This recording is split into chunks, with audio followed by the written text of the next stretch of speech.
What's up, everybody? We're back with another video for this passion project, Raising Souls, and I'm Albert, he, him, his pronouns, and for this video, we're going to be talking about Michele Wallace's Black Macho and the Myth of the Superwoman.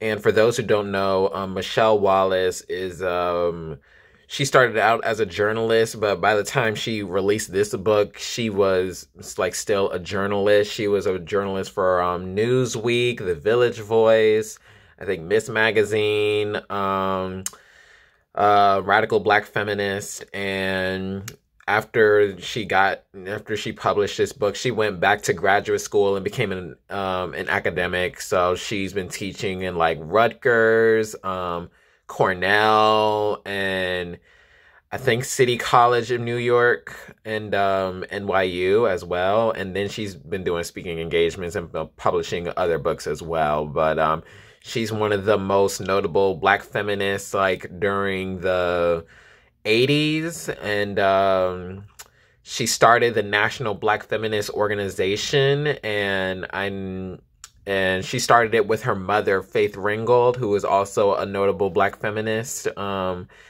She's an artist and stuff like that. So this is Michele's first book, and she was talking about the misogyny that was going on during the Black Power and Black nationalist movement in the 70s mainly, but she also talked about the civil rights movement and the history of black women going into participating in movements for black people and for women. So also talking about the racism and women's liberation movements and the feminist movements. And this is like the latest edition. This one was published in 2014. The book was released in 1979, but this was like an updated edition with a foreword by Jamila Lemieux. She also gave Michele also gave like her reflections, and this is like the most important message that she got ever since she wrote the book. She said, "Freedom, liberation, happiness, and fulfillment don't come naturally. Rather, they must be struggled for moment by moment against the tide of institutionalization, commodification, and repression." So talking about you can't just expect things to just come to you. You have to fight for things and struggle in order for things to happen. And that's pretty much the unfortunate truth for these systems of oppression that are in the United States and global. And I think we can get on started. We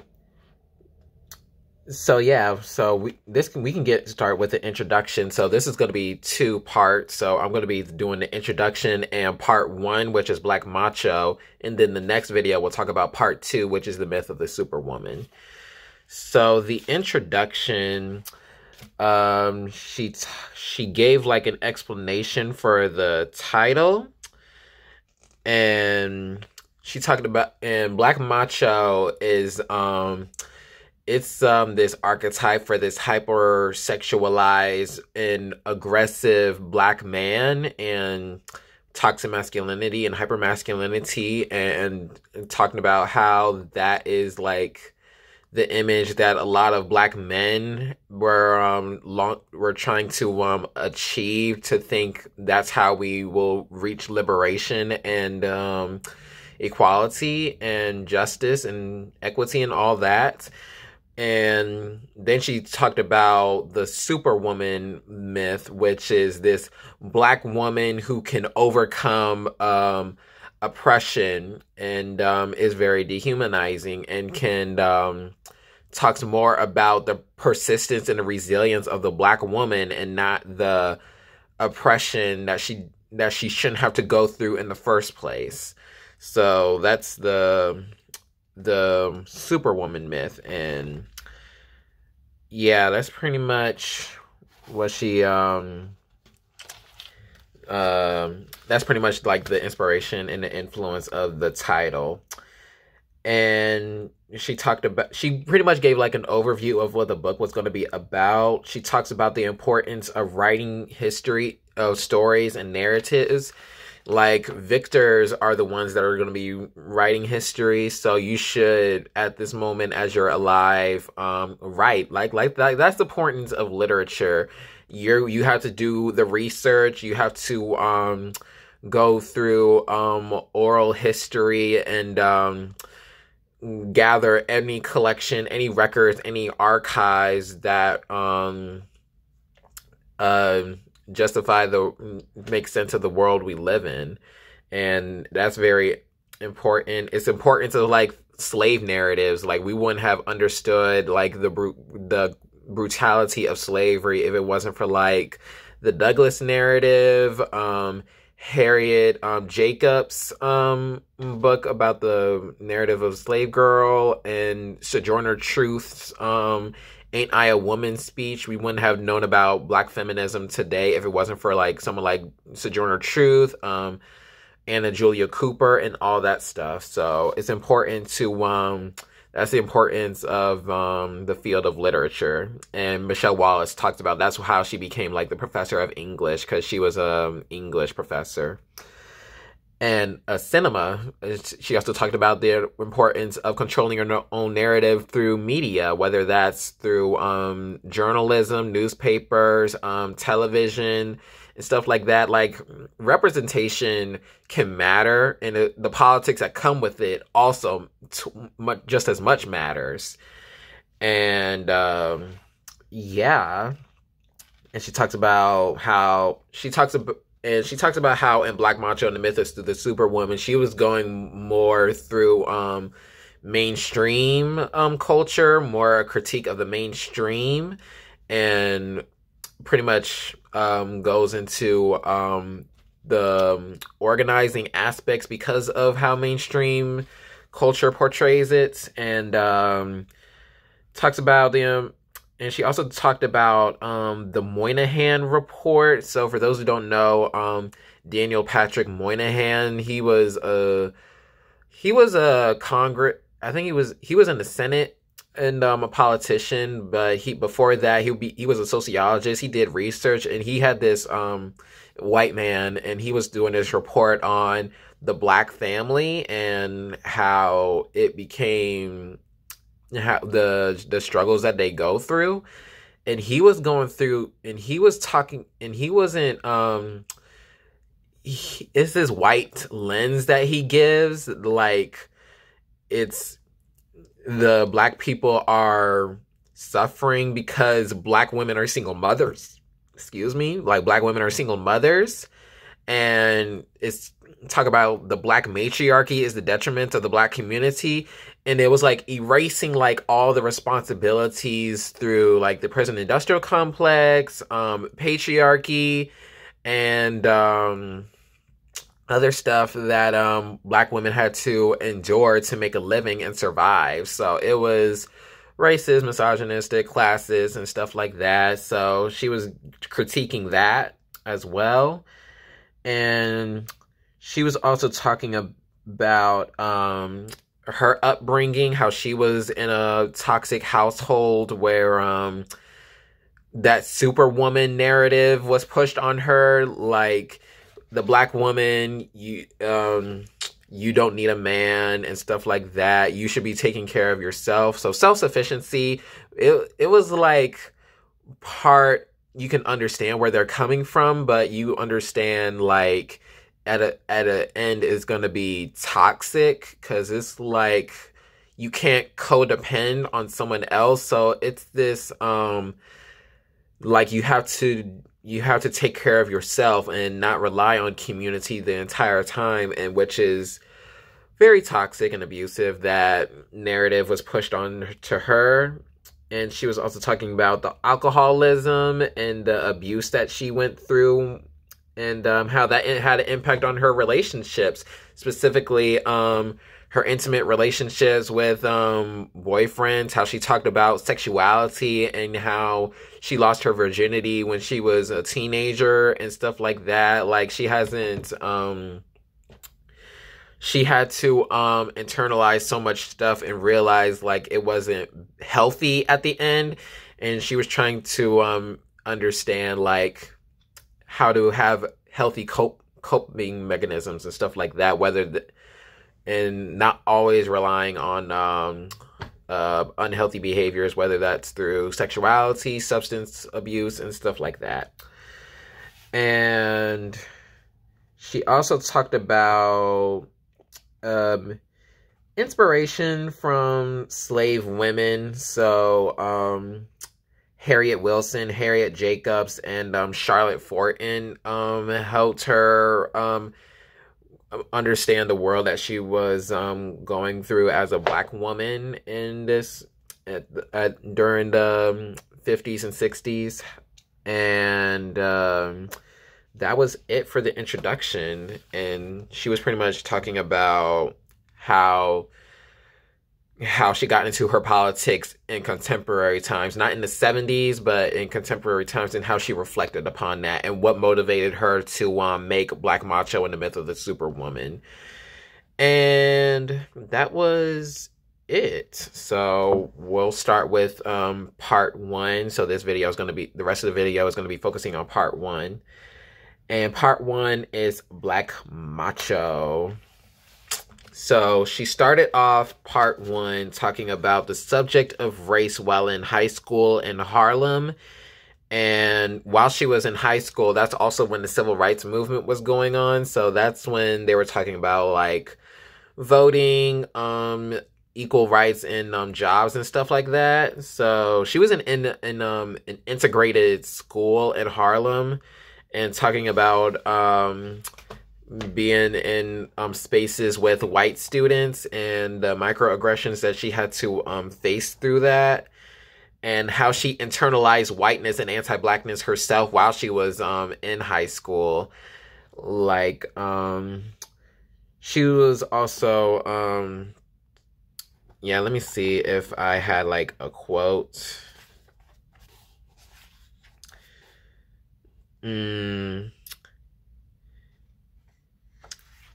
I think it was like talking about the politics of hair or something, where she was talking about when Black women straighten their hair and to confide to mainstream culture and not just for the sake of pleasure. And she was also talking about the SNCC, and that's the Student Nonviolent Coordinating Committee, and talking about how she always sees prominently male speakers that are in the movement, like John Lewis and Stokely Carmichael, who's known as today as Kwame Ture, but back then just Stokely Carmichael. And pretty much this how this Black Macho image came about. And it was an assertive and no nonsense Black man image that is portrayed that is only male centered and doesn't include the struggles that Black women have to go through, and talking about the gender dynamics. And it's like this narrative on the divide between Black men and Black women that she talks about, and how it's pretty much Black people not having the knowledge of when it comes to sexual politics, and this aspiring to whiteness, and how white supremacy and colonialism makes these divisions, and not just through gender dynamics. There's classism, because she was talking about being a middle class Black girl, and the classism that she saw from other Black people, and the internalized classism that she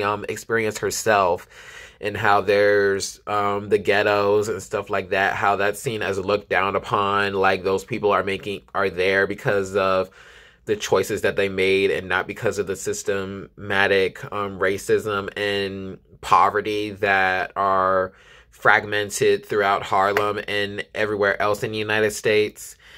And she also talked about the riots and rebellions of the 60s. So she was talking about the Watts riots, the Newark rebellion, which Darnell L. Moore and No Ashes in the Fire, you can go to my video on that. That also talked about the Newark rebellion and the Detroit riots. And I know there was a movie called Detroit that went into that. So she was talking about all those race riots that were going on in the 60s. And she was talking about the police violence and sanctioned violence that went into that. And then she talked about this black men, white woman dichotomy. And I got a paragraph here about the black men, white women dichotomy, because black men, they're oppressed through their race, but not through their gender. But white women are oppressed through their gender, but not their race. So talking about interracial relationships, the intentions that black men seek out white women, whether that's they see that as some sort of safety or something, and they see the black women as reminding them, it's weird, like they see black women as trauma of their racism, so that's when they go out to seek white women. So there's that narrative that black men somehow internalize to seek into interracial relationships. So she went into how this interracial relationships are seen as progressive, but not really progressive. And it's like some unpacking that needs to be done. And this paragraph, this also talks about why black men go into these relationships with white women. She also talked about how black women go into relationships with white men too. So it was heteronormative and stuff like that. But Wallace said, the thing that convinced me that this situation had a broader meaning was the amazing way people were taking it. Some white women were quite blunt. They wanted black penis because it was the best penis there was. Educated, middle-class, liberal white men, the very people who tended to be the first to make pronouncements on everything, were maintaining a curious silence whenever possible. Otherwise, they seemed to feel it was their duty to condone relationships between white women and black men because that would mean they weren't racist. Even the lower-class white man tended to simply look the other way. Black men often could not separate their interest in white women from their hostility toward black women. I can't stand that black B, was the way it was usually put. Other black men argued that white women gave them money, didn't put them down, made them feel like men, and black women made no attempt to disguise their anger and disgust to the point of verbal, if not physical, assaults in the streets, on the white woman or the black man, or on both. Some black women would laugh low in their throats when they saw a black man with a white woman and make cracks about his high-water pants, or his flat head, or his walk, anything that might suggest that he was inadequate. Only the rejects crawl for white vagina. Others feign incredulity. I mean, really, how could he want a white woman when black women screw better, cook better, dance better, party better? So it's pretty much tells into interracial relationships and the politics behind it that black men somehow internalized and validated for themselves. That it's it tells you, like, there's also this how it went into this divide between black men and black women. And the next she went into more of it in page 12. She coined this term called white fever, which is no more than the love of white skin had something to do with it.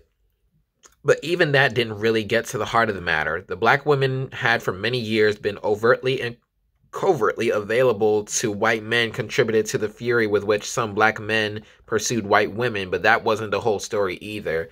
So she also went into how white men, they didn't have much of a concern when it comes to the black men, white women dichotomy, because they see white women as property, and black men, but it's more on the black men, how they see that like the black macho is a threat to white power.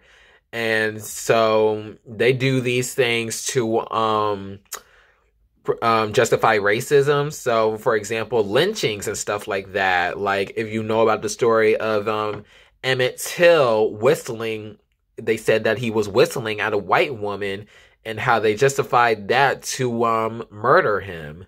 So it's also damaging to black men that how this black macho stereotype was used to justify racism. And she also talked about how Stokely Carmichael, this image of a black macho threat to white power, the white power structure, and how that image gets portrayed like constantly. Like she praised Stokely Carmichael's politics, but it's like this imagery that the mainstream society put on Stokely Carmichael. Even as recent as John Lewis's funeral, when Bill Clinton was talking about Stokely Carmichael and dismissed his radicalism, and pretty much said that he was too radical and stuff like that. And that's pretty much talking about how white fever is pretty much aspiration to whiteness. And even though she said even though she got a heavy criticism for the Moynihan report, she got some like nuance of it. She talks about how she talks about why we tend to see black single mothers and black women lead these black families, and Moynihan said like black women leading the household is the detriment of the black community. But she was getting into the nuance of why black women are single mothers in the first place is because of like mass incarceration that funnels black men. And she also talked about the black single mothers, they tend to be in the poorest communities, and that's because black women aren't in industries that actually cared about them. They aren't in jobs that actually pay them their value, and that black women should deserve more earning power. And that's why black single mothers tend to be in the poorest communities. And going back into the black men, white woman dichotomy, Wallace said, "I'm saying, among other things, that for perhaps the last 50 years, there have been a growing distrust, even hatred, between black men and black women.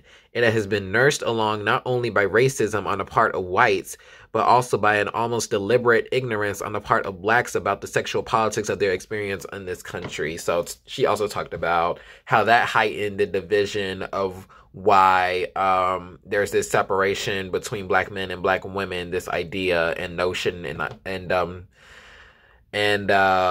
how black patriarchy also existed. And then page 13, she also talks about black men in movements, and even some black women organizers internalized this, how they saw as manhood essential to revolution, because they see manhood as this aggressive, this militant idea, this violent image, and how they use that. And then she talks about how it's to it is also an attack on femininity, how femininity is somehow conflated with whiteness, because femininity is seen as soft and woman. So that's how they justified the black macho image and manhood as essential to revolution. And she also talked about misogyny in black communities. Let me see if I found this page, because it was like a drag that she talked about. Yeah, she talked about the focus on black men on page 16 through 17. She said, not only does the black woman continue to see the black man historically as a cripple, she refuses to take seriously the various ways he's been able to assert his manhood and capabilities in recent years. Granted that many of his gains of the past decade has been temporary and illusory, but he is no longer a pathetic, beaten-down slave, if indeed he ever was only that. So talking about sympathy, the justification of sympathizing and empathizing with black men, how they seen as like they're oppressed. We've seen how oppressed they can be. We should cut them some slack. We should is this lack of accountability for sexism and stuff like that. He's grown, progressed, developed as a man. If one recognizes him as a man, he must begin to carry some measure of responsibility for what happens to him. And Ms. Wallace would talk about, no. But none of this matters to the black woman. Whether he is cast as America's latest sex object, king of virility and violence, master of the ghetto art of cool, or a Mickey Mouse copy of a white capitalist, she pities him. She sees only the masses of unemployed black men, junkies, winos, prison inmates. She does not really see the masses of impoverished, unemployed black women, their numerous children putting at their skirts. Or if she does, she sees these women and children only as a further humiliation and burden to that poor, downtrodden black man. So she's talking about how some black women, they internalized misogyny, and how that they it's this silence that they put on the issues that they're going through. So talking about as even today, like black women are dying from pregnancy and stuff like that. Like black girls are missing, and they tend to not be found. They're more likely not to be found than white girls. And the black women pay gap between the pay disparities between black women and black men, black women and white women, black women and white men, how there's a pay disparity and stuff like that. And like black women are the most disrespected, most unprotected, and most neglected. And that's kind of like how there's this focus on black men's issues. But then Wallace also talked about the gendered violence that happened during slavery. So the sexual violence that black women slaves endure because of slave masters. And she also talked about how black masculinity, how we know it as today, is promoted because of slavery. How slave masters, they rape the black women slaves, but they trap the black men slaves, and it's like a stripping their masculinity because they can't protect their wives or women and stuff like that. And let me see if I mark something down. And I don't think I marked something down, but that's pretty much what's going on. And how this protect black women image goes about, but it's like, how do you protect the black woman, especially as a black man? So you have to pretty much support black women whenever you can, whether that's through mutual aid, unlearning your misogyny, and holding accountable other black men and stuff like that. So that's pretty much some strategies that you have to think about when you're a black, especially a black cishet man, like respecting women that you're not, even women that you're not attracted to. And Wallace then went into the privileges that black women slaves and black men. So just because there's privileges, that don't mean you're liberated and you're safe. But there are these privileges that slave women they get if they achieve something. So the first way to achieve privilege was excelling at physical labor. So there are black women slaves that were able to perform duties better than black men slaves. So like picking most cotton or something like that. And so it was, the first way was by excelling at physical labor. The reports tell us of women who could pick cotton faster, haul more, and so on than any man for miles around.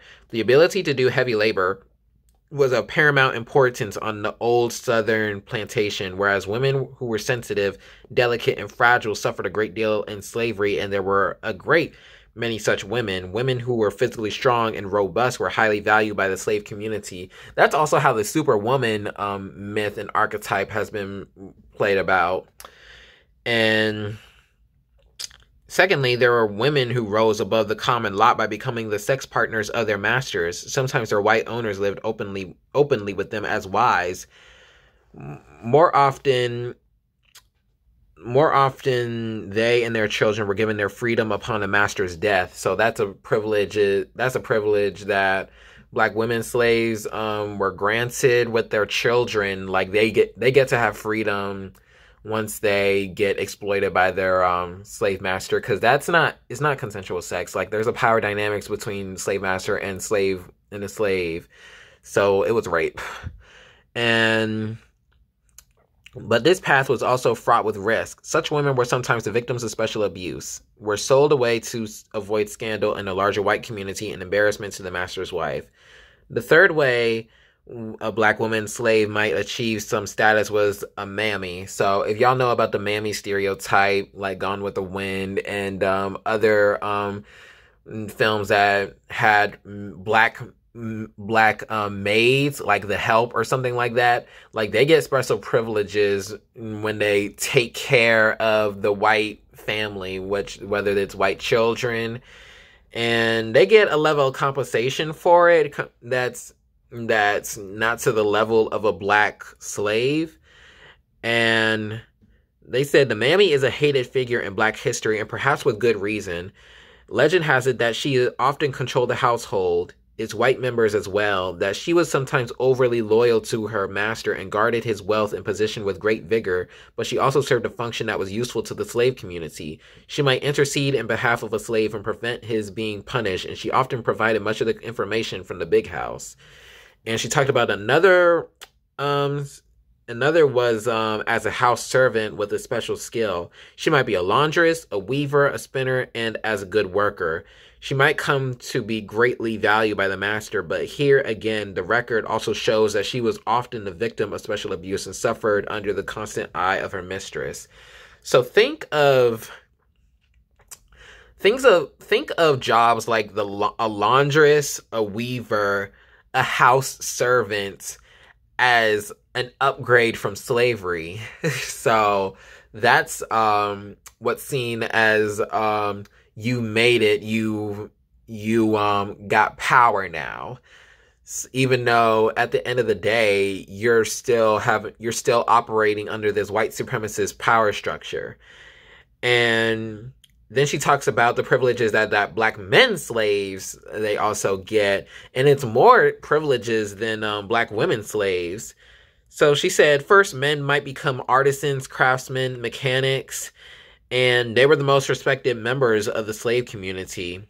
And so black men might become drivers or even de facto overseers. So black house slaves, also black men.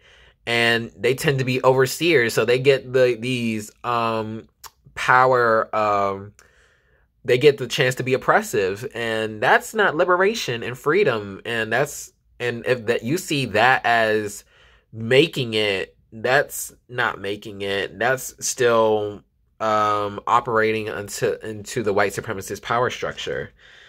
And she also talks about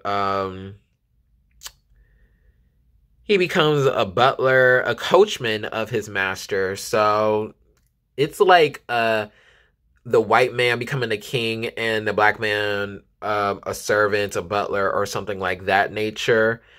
And that's seen as a win for some reason for the black community, when it doesn't change anything for what black people go through.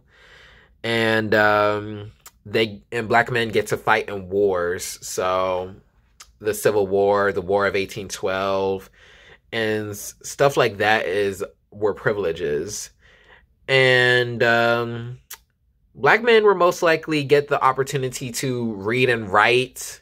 So that's how a lot of slave rebellions came about, like Nat Turner, and a lot of these rebellions were led by men. You can even talk about the Haitian Revolution through Toussaint Louverture.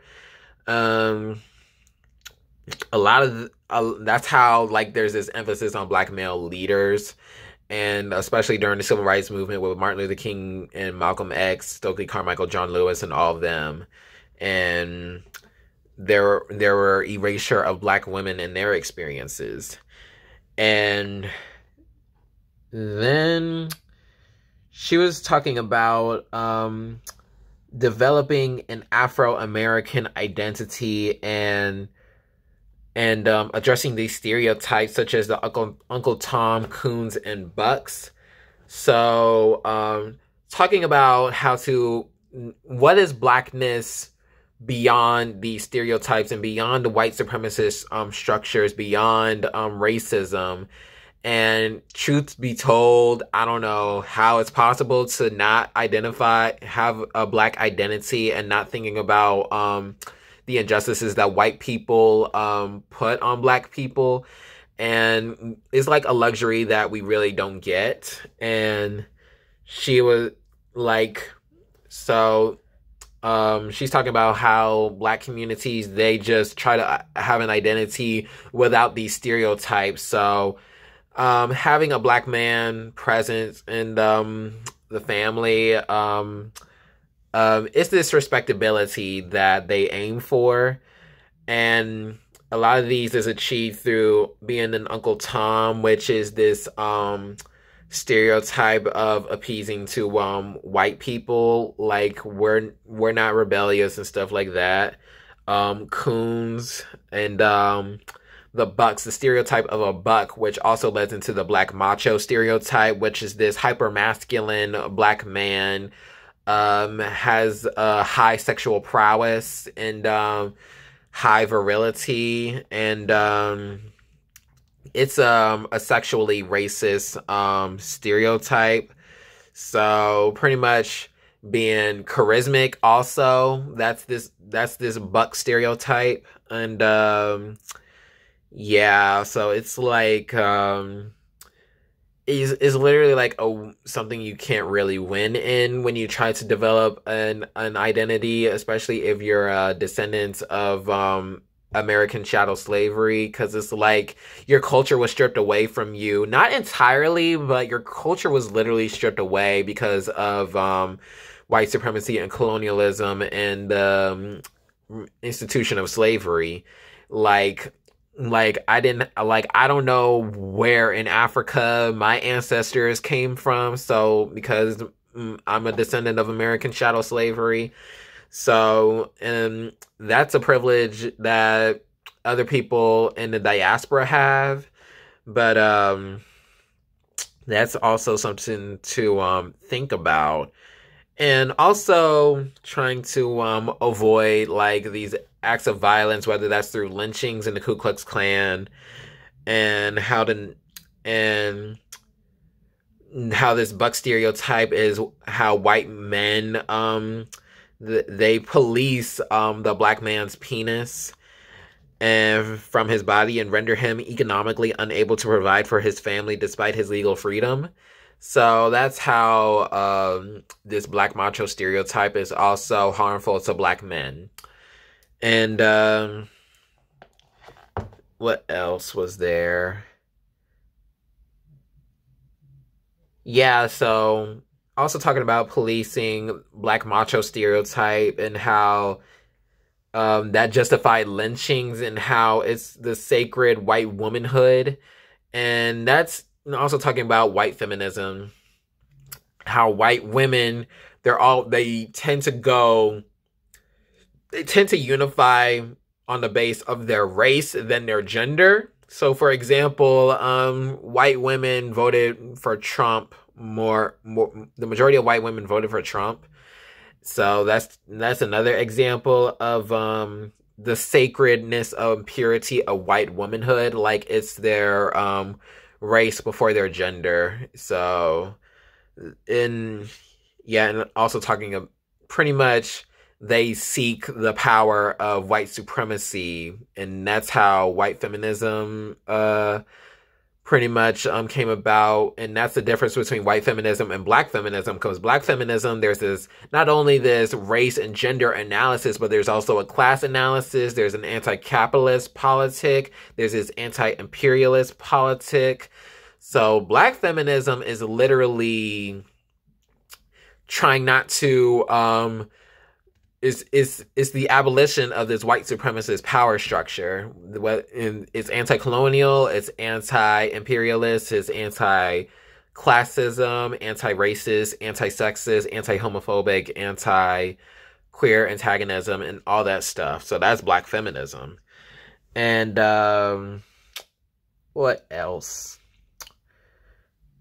Oh, she talked about Shirley Chisholm's campaign. For those who don't know, Shirley Chisholm was the first African American, and I think she was the first woman. She was either the first or second woman that ran for a major party ticket for presidency. And she was talking about the misogyny and racism that Shirley Chisholm had to face. And she was talking about, for those who don't know, Red Fox, who is a famous black comedian. So he said some things about Shirley Chisholm, and it was this joke that he did, and how he'd rather vote for Raquel Welch for president. I think it was, so I assume it was a white woman for president. And he saw Chisholm as a setback for all black people because she's an assertive black woman who has these politics that don't coincide to some aspects of the white power structure. And Wallace said Red Fox's joke expressed the comparisons black men were making between black women and white women. Responsibility, always tiresome, versus the illusion of liberation and freedom. So he has this aspiration to whiteness, like, black women, let's calm yourselves down and stuff like that. We're not gonna get there tomorrow. Like, we have to wait for the liberation for white women first, and then black men, and then we can get into your problems later. So it's this gaslighting effect. Like, black women are suffering right now, and it's very problematic. And Eldridge Cleaver be saying the same thing. For those who don't know, Eldridge Cleaver is a former Black Panther Party member who's also misogynistic and thinks that assertive black women are a mode of white supremacy. Is damaging to the black man, and something to that extent. So she also critiqued Cleaver, rightfully so, and She said, so the black man's Americanization meant more for him than just his coming to view the deviation of his woman from the American ideal as an affront to his manhood, since he had also come to think of himself in largely physical terms. The inaccessibility of the white woman represented a severe limitation of his manhood. So, talking about how that also led to the divisions between black men and black women. And it's this black first. So it's this narrative on Twitter how we have to also talk about we should only go black first, gender second, which people don't have that luxury. Your people have to enter spaces with their blackness, but not only their blackness and their womanhood. So for black women, blackness and their queerness, talking about black LGBTQ people, blackness and your transness, if you're a black trans person. So talking about how you don't have that luxury to just be black first, you have to also overcome these systems of patriarchy, homophobia, queerphobia, transphobia, and all that stuff. So she also talked about how black men see black women wanting liberation for black women as too ambitious and stuff like that, and how that's a threat to their manhood, and it's really something. And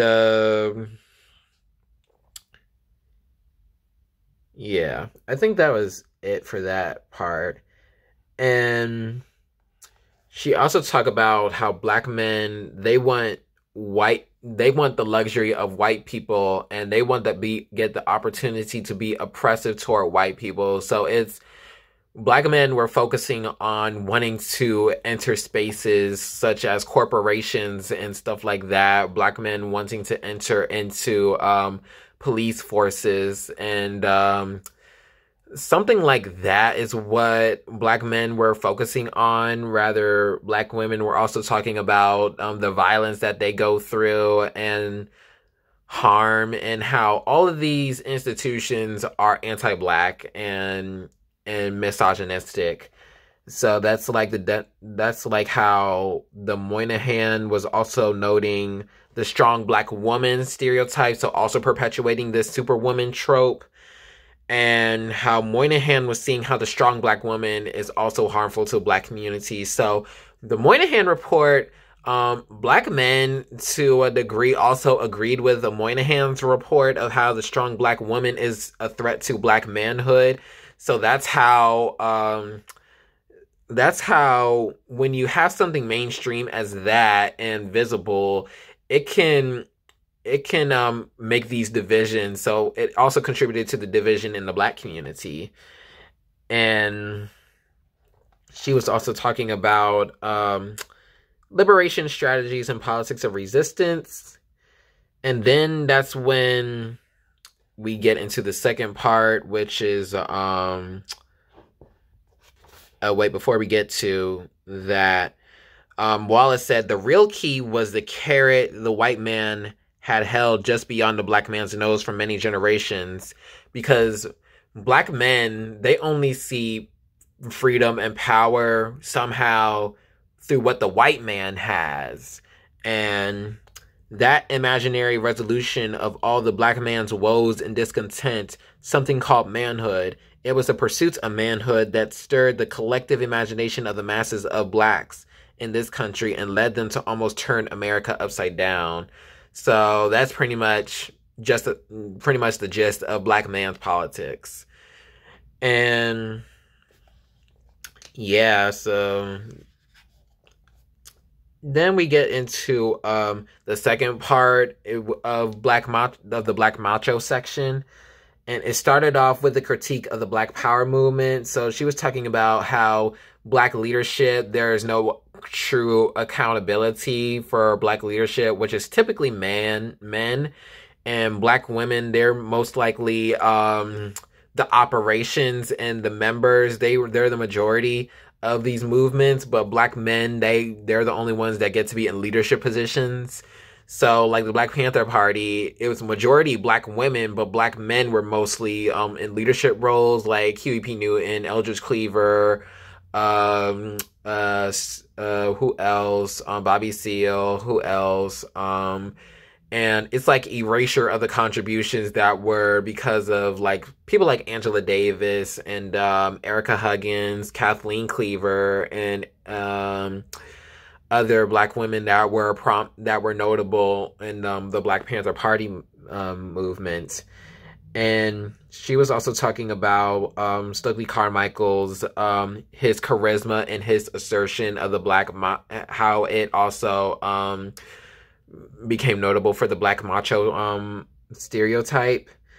And there's this she was also criticizing this book called The White Negro, and how the white Negro is pretty much this white liberal, this hippie white person who loves Black music, these Black fashion, these Black aesthetics, but doesn't care about the racism and the poverty and true experiences that Black people have to endure, whether that's through the gentrification and stuff like that. You love our Black aesthetics, but you don't like Black people, is what you're saying.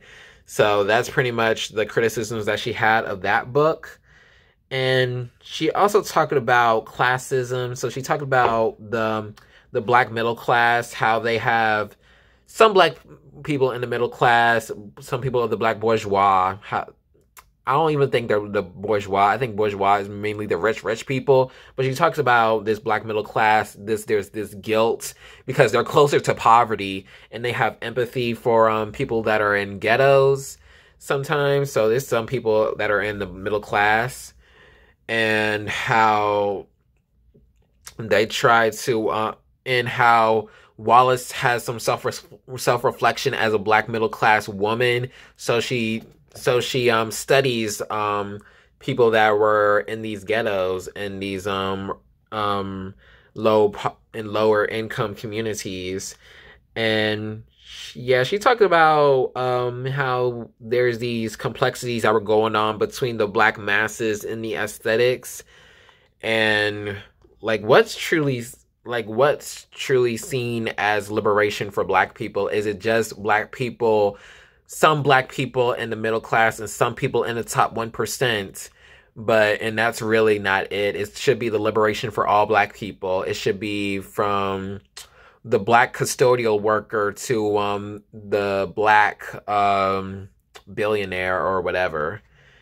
And then she also talked about the Black man's idea of power, whether it's violence or something like that, and entering spaces to be seen as a win for Black people. And let me see, it was on page 48 through 49. She said, inappropriately enough, the manhood America finally conceded to Blacks was the manhood of a psychopath, or changing the skin color and motivation here and there of a James Bond movie. It was flashy and attention attraction like a zoot suit. Black men kicking white men's butts, screwing white women, and stringing Black women along in a reappearance of the brutal buck on the silver screen. Black men in white green hats, high-heeled shoots, and mink with five white women around the corner turning tricks for them. Yeah, a Black man can walk down the street with a white woman unmolested. What a victory for a Black revolution. He can marry a white woman if he's got the money, and no one will try to stop him. And he doesn't have to take any lip from Black women either. He is a figurehead king of his own special jungles. Black men make white women and Black women tremble on the streets all over the country, and America has hardly had to make any adjustment and also accommodate the difference. So it's also this idea that some Black men had, that they see raping and abusing white women as liberation for Black people. And I'm like, no, we should not have to use gendered violence to free us. And that's what Eldridge Cleaver was going about, because because Eldridge Cleaver, it was weird. He was raping black women as practice to raping white women, and he sees that as a win for black people. And and he confessed it on his book Soul on Ice. It's this politic of becoming the master and the oppressor, and that's seen as liberation and freedom. And it's it's very weird and problematic and trash. And she also talked about how black arts and black literature, there's these politics that black authors and black artists, they try to appeal to white people in order to become famous.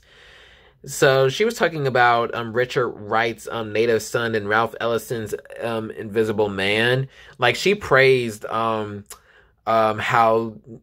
they talked about their racial politics, but when it comes to like assimilation and stuff like that, like, she's against that. Like, we shouldn't be under the white gaze and stuff like that. We shouldn't aspire to the mainstream all the time. Like, it's literally a Mammy and an Uncle Tom and a Coon caricature that we're promoting. And she also talked about James Baldwin, how she's able to see someone like him be a figure that black people should learn about. And he was critiquing Native Son through Notes of a Native Son, and he was critiquing white Negroes. White Negroes is authored by this man named Mailer, and she was also talking about how James Baldwin, that Michele Wallace was able to see a form of black masculinity through James Baldwin that's not harmful to black people, and how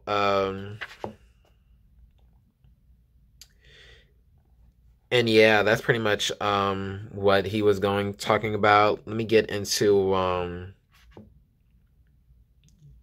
yeah, she talked about Cleaver, but was Cleaver's promise kept? We shall have our manhood. That depends upon how you look at manhood. If you accept the definition America force-fed the black man access to white women sexually and the systematic subjugation and suppression of black women, then the answer is an unequivocal yes.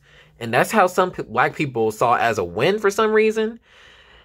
But if we consider America's actual standard of manhood, control of the means of production, and power, in other words, money, the answer has got to be no.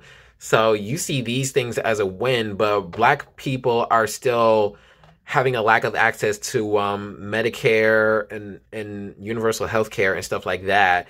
Less likely to go to have employment and be in positions of power.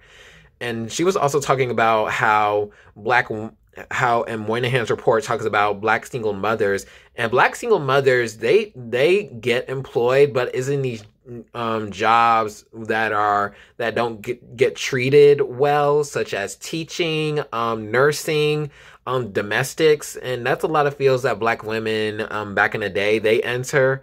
So it's this earning power that black women that's not getting attention, that is being promoted in the mainstream.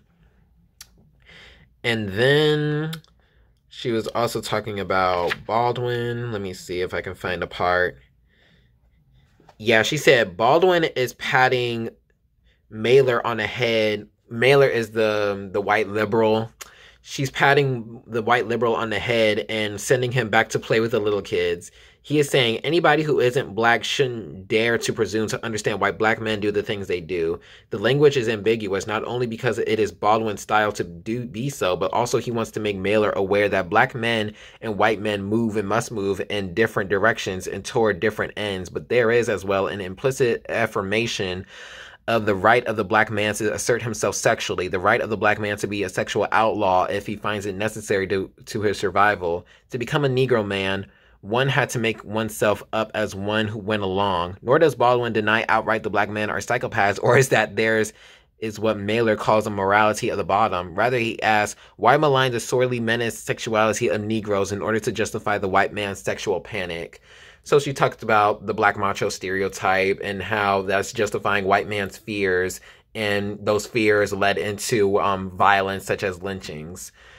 And yeah, so the next part, she was also talking about Leroy Jones, also known as Amari Baraka, in his poetry, and how he also is like Cleaver. He promoted this black superiority. That's a lot of what black nationalists promoted. Like, they promoted this black superiority. It's hotepery, and how black men we was kings and queens, but we weren't just kings and queens is the problem. And she also talking about policing and fear of black male virility, black men internalizing white sexual patriarchy, and it was on page 73. He gave blacks the right to vote, and so is this portion that Wallace said. He gave blacks the right to vote and nothing to vote for, the right to buy but no money to buy with, the right to go wherever they wanted but no transportation to get there. And lastly, he told the black man to keep his penis tucked between his legs or there will be nothing at all. With good reason, the black man grew blind with rage. He decided he would do exactly what he thought the white man wanted him to do least.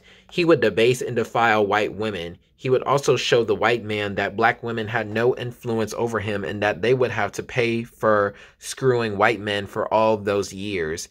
He too would make his woman submissive, but he would not be the chump the white man had been. He'd give his woman nothing for her submissiveness. And black macho, and she defined black macho here. Black macho, a male chauvinist that was frequently cruel, narcissistic, and short-sighted.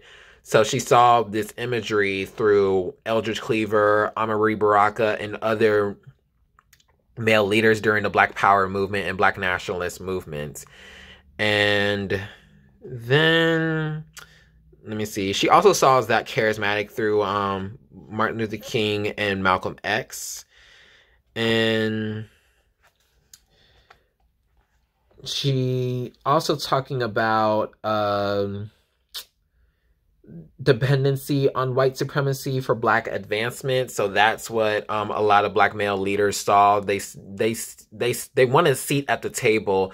So talking to the having access to the White House, they seen as a win for white people, when literally we should be destroying the table or do something to abolish the white supremacist structure.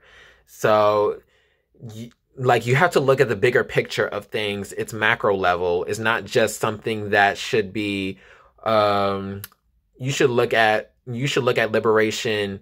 You should strive high for the liberation and freedom of all black people, and not just a seat of a table. You need to talk about in that table, and you need to destroy the table, which is the white supremacist power structure. And she also talks about sorry, my phone. Is this phone? Let me turn it off. Call from Marlboro. All right, sorry, y'all. And yeah, she talks about that black people, we need material conditions in these black communities. We need better education. We need better employment. We need we shouldn't have to succumb to the demands of the state. So that's literally what is Wallace was saying. And she was giving another critique of black male leadership on page 80, and how they were only talking about grants, scholarships, and poverty programs and upper mobility programs. But people need jobs now. They shouldn't have to wait to be liberated. And she also talked about the civil rights movements. She said the civil rights movement tactics were deserted because they depended too much upon the goodness of whites, but the black movement turned out to be even less independent in its notion of freedom. There was a great deal more marching around with rifles and combat boots, of bad-mouthing and threatening whites than there was of actual revolutionary planning and action.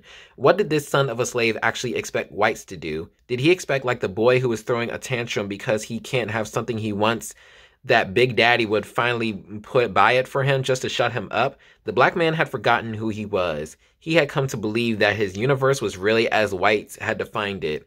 The most important thing was no longer the welfare of his family, his people, but white racism. White racism is the white man's problem, not the black man's. His task is rather, and the black man post-slavery knew it, to ameliorate the manifestations of racism, his own poverty, deprivation, and unhappiness, to remove by whatever means necessary the restraints that exist on his health, his productivity, his creativity, and the perpetuation of his culture, the way of life that will allow him to live, survive, and flourish. So she's talking about what black men nowadays should be doing. We should not rely on white people to fix race. We should not rely on ourselves to stop white supremacy. It should be a white people talking about white supremacy. And black women shouldn't always hold you accountable with your misogyny. You should talk about amongst yourself and other black men about misogyny against black women. And that's pretty much it. She also said, but the contemporary black man no longer exists for his people or even for himself. He has made himself a living testament to the white man's failures. He must continue to suffer, to be brutalized, and to brutalize his peers until whites are able to become the better people that will be required to deliver him from his condition. He has become a martyr for white people, and he has arrived in his place, not because of the codependency inflicted upon him in slavery, but because his black perspective, like the white perspective, supported the notion that manhood is more valuable than anything else. As long as he was able to hold on to his own black-centered definition of manhood, his sense of self was not endangered. But it was inevitable, as the time that he had been in his country lengthened, that he would get the black and white perspectives confused. He was unaware that he was accepted a definition of manhood that is destructive to himself and that negates the best efforts of his past. So black men need to do better. Black men need to look upon themselves, what they benefit in the white supremacist power structure, and how they should look upon their capabilities and agency and autonomy to not be as bad as possible, because they have to recognize that they benefit from white supremacy through misogyny, and they need to stop perpetuating that misogyny through their interaction with black women and how they feel about black women. And you're always benefiting from misogyny. You always going to be a black man and capable of being misogynistic. And that's something you have to reckon with also. And then she also talks about how we need to unlearn the need for individual survival and start thinking about community. So we need to stop talking about individual survival and focus about collective empowerment and collective liberation. So talking about mutual aid or anything like that, that's what liberates black people and stops the white supremacist power structure, is when we focus on our communities and self-determination also. So not just rely on yourself, rely on others to help you for your growth and development and your politics. So learn from each other also.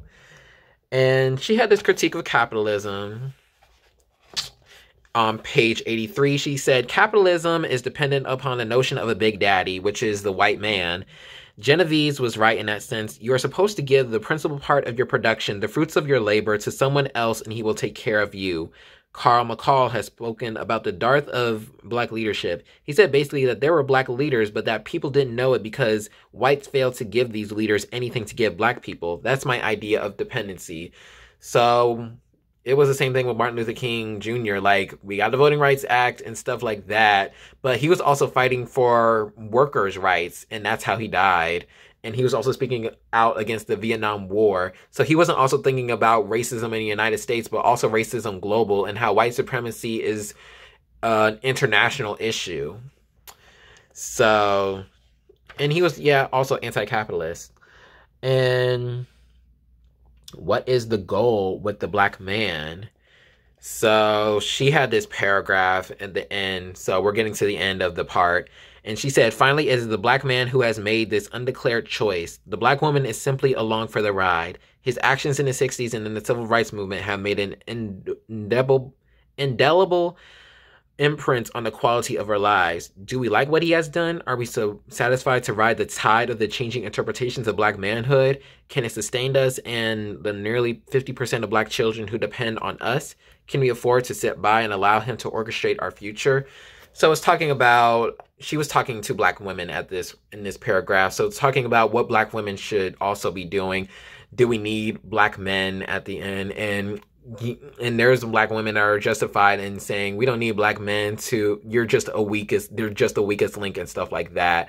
And you're just harming the black community, you're not even harming just black women, you're not even harming just black children, you're also harming yourself, and you're letting white people win at the end through what you understand as freedom for black people.